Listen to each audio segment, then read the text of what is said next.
नमस्कार। सत्य हिंदी पर आपका स्वागत है। मैं नीरज सिन्हा। बात झारखंड विधानसभा चुनाव पर। झारखंड विधानसभा चुनावों को लेकर पहले चरण में 13 नवंबर को वोट डाले जाएंगे। पहले चरण के लिए प्रचार आखिरी दौर में है और इससे पहले कई प्रमुख जनाधिकार संगठनों और टेक जस्टिस लॉ प्रोजेक्ट की एक रिपोर्ट ने चौंकाने वाले तथ्यों का खुलासा किया है। इस रिपोर्ट को साझा करते हुए झारखंड मुक्ति मोर्चा के कार्यकारी अध्यक्ष और मुख्यमंत्री हेमंत सोरेन ने आरोप लगाया है कि मेटा भारतीय जनता पार्टी और उसके शैडो पेजेज यानी छाया पृष्ठों को चुनावी कानून और झारखंड चुनावों के लिए राजनीतिक विज्ञापन पर अपनी नीतियों की उल्लंघन करने की लगातार अनुमति दे रहा है। हम बात इसी विषय पर करेंगे कि कैसे शैडो अकाउंट्स के जरिए करोड़ों रुपए खर्च कर हेमंत सोरेन की छवि खराब की जा रही। दरअसल इस रिपोर्ट में बताया गया है कि झारखंड भाजपा का आधिकारिक पेज सरकारी कार्यक्रमों और चुनावी वादों से संबंधित मुद्दों को उजागर करने के लिए राजनीतिक विज्ञापनों का उपयोग कर रहा है, जबकि दूसरी तरफ शैडो अकाउंट्स यानी छाया खातों का यह नेटवर्क सांप्रदायिक रूप से विभाजनकारी सामग्री पोस्ट करने और विपक्षी विज्ञापनों पर हमला करने में जुटा हुआ है। इसके साथ ही ये शैडो अकाउंट्स हेमंत सोरेन की छवि खराब करने की लगातार कोशिशें करते रहे। इस बीच झारखंड में विभिन्न जन संगठनों से जुड़े लोकतंत्र बचाओ मोर्चा ने चुनाव आयोग से भारतीय जनता पार्टी से जुड़े सभी शैडो अकाउंट्स को तत्काल बंद करने की मांग करते हुए सांप्रदायिकता और धार्मिक ध्रुवीकरण के लिए कानूनी कार्रवाई करने की मांग की है। लोकतंत्र बचाओ मोर्चा ने एक आदिवासी मुख्यमंत्री की छवि खराब करने के लिए ST/SC एक्ट के तहत मुकदमा दर्ज करने की भी मांग की है। इसके साथ ही मोर्चा ने एक रिलीज जारी किया है जिसमें इन संगठनों की रिपोर्ट के बारे में विस्तार से जानकारी दी गई है। हम आपको बताएंगे कि टेक जस्टिस लॉ प्रोजेक्ट क्या है, रिपोर्ट में किन तथ्यों का खुलासा किया गया है और झारखंड भारतीय जनता पार्टी ने अपने आधिकारिक पेज पर विज्ञापनों में कितने पैसे खर्च किए हैं, जबकि शैडो अकाउंट्स के विज्ञापनों पर कितने पैसे खर्च हुए। हम यह भी बताएंगे कि इस रिपोर्ट में कैसे इस बात की जानकारी दी गई है कि शैडो अकाउंट्स ने हेमंत सोरेन की छवि खराब करने की लगातार कोशिशें की है और किन किस्मों के पोस्ट डाले गए हैं। टेक जस्टिस लॉ प्रोजेक्ट एक गैर लाभकारी डिजिटल निगरानी संस्था तथा legal experts, policy advocates, digital rights organisation और टेक्नोलॉजिस्ट का समूह है जिसका उद्देश्य प्रचार के लिए जवाबदेही को लागू कराना है। इस प्रोजेक्ट से जुड़े शोधकर्ताओं ने मेटा की पारदर्शिता रिपोर्ट के अनुसार जानकारी जुटाई है कि पिछले 3 महीनों में राजनीतिक विज्ञापनों पर कम से कम 2.25 करोड़ रुपए खर्च किए गए। इस कुल व्यय का लगभग आधा हिस्सा झारखंड भाजपा के आधिकारिक पेज से है, जिस पर 97,09,000 रुपए खर्च किए गए। भारतीय जनता पार्टी झारखंड के आधिकारिक पेज से 3100 विज्ञापन जारी किए गए और इन विज्ञापनों के माध्यम से 10 करोड़ इंप्रेशन प्राप्त हुए, यानी 3100 विज्ञापन और 10 करोड़ व्यूड। दूसरी तरफ अन्य प्रमुख राजनीतिक दल जैसे झारखंड कांग्रेस, झारखंड मुक्ति मोर्चा और दूसरे दल ने विज्ञापन पर कोई पैसे खर्च नहीं किया, जबकि इन्हीं 3 महीनों के दौरान 90 शैडो खाते से यानी 90 शैडो अकाउंट से 15,000 पेड विज्ञापन जारी किए गए। इन विज्ञापनों पर 87 लाख रुपए खर्च किए गए, यानी भारतीय जनता पार्टी झारखंड के आधिकारिक पेज से 97 लाख रुपए खर्च किए गए, जबकि इन शैडो अकाउंट्स पर 87 लाख रुपए खर्च किए गए। लेकिन आप जानकर हैरान हो जाएंगे कि इन शैडो अकाउंट को 45 करोड़ इंप्रेशन प्राप्त हुए, यानी भारतीय जनता पार्टी झारखंड के पेज की तुलना से 4 गुना अधिक।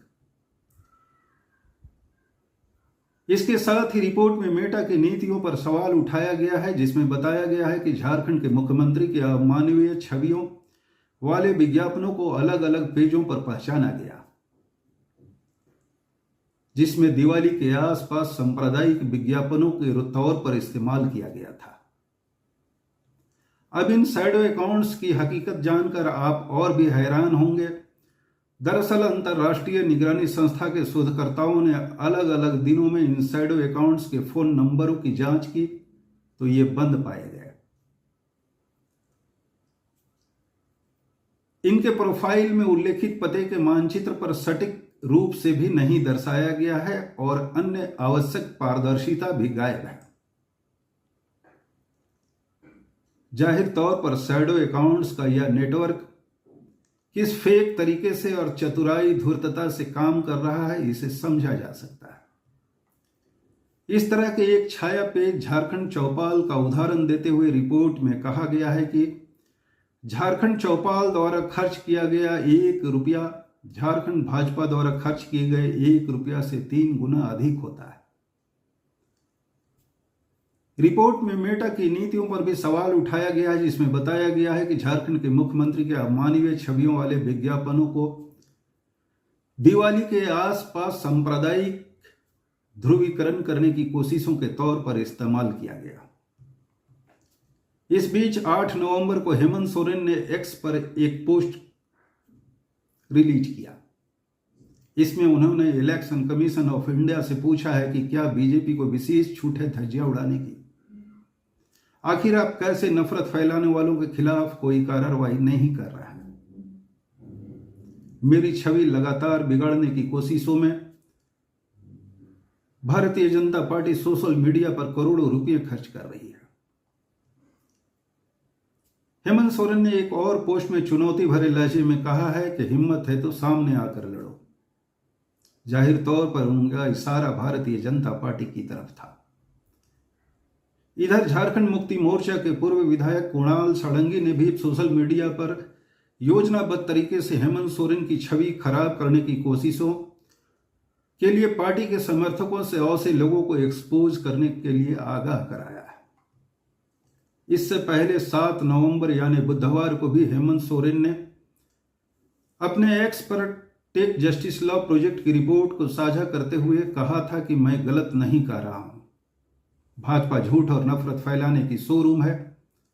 उन्होंने यह भी कहा था कि हम झारखंडियों को संघर्ष विरासत में मिला है, अपने पूर्वजों की वीरता से हमने सबक सीखा है, लेकिन इन तानाशाहों ने सिर्फ नफरत फैलाने का ज्ञान मिला है।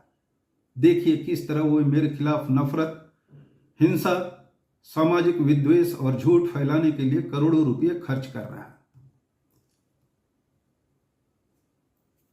एक अलग बयान में उनकी पार्टी झारखंड मुक्ति मोर्चा ने भी अपने नेता की इस टिप्पणी पर चिंता जाहिर की और कहा कि भारतीय जनता पार्टी लोकतंत्र को नष्ट कर रही है। हालांकि भारतीय जनता पार्टी झारखंड प्रदेश के एक प्रवक्ता अजय शाह का एक बयान एक अंग्रेजी अखबार में आया है, जिसमें उन्होंने कहा है कि हम लोगों का संगठन यानी भारतीय जनता पार्टी और उसका सोशल मीडिया प्लेटफॉर्म इतना सक्षम है कि पब्लिक ओपिनियन को वो मजबूती से इन्फ्लुएंस यानी प्रभावित कर सके। प्रवक्ता ने यह भी कहा है कि हम ऐसे सभी पेजों की देखरेख पर नियंत्रण नहीं रखते हैं। उनका यह भी कहना है कि भारत के चुनाव आयोग के पास ऐसे सभी प्रचार तंत्रों को प्रभावी ढंग से विनियमित और निगरानी करने के लिए पर्याप्त शक्ति और अधिकार है। इस बीच इस रिपोर्ट के सामने आने के बाद झारखंड जनाधिकार महासभा ने कड़ी आपत्ति जताई है। महासभा ने कहा है कि इन शैडो अकाउंट्स में मुख्य तौर पर सांप्रदायिक और विभाजनकारी कंटेंट फैलाने और एक आदिवासी मुख्यमंत्री को अपमानित करने वाले पोस्ट डाले जाते हैं, जबकि सर्वोच्च न्यायालय का स्पष्ट आदेश है कि सोशल मीडिया के प्रचार पर भी आचार संहिता और चुनावी नियम लागू होते हैं। बहरहाल टेक जस्टिस लॉ की इस रिपोर्ट ने राजनीतिक हलके और आदिवासियों का ध्यान खींचा है।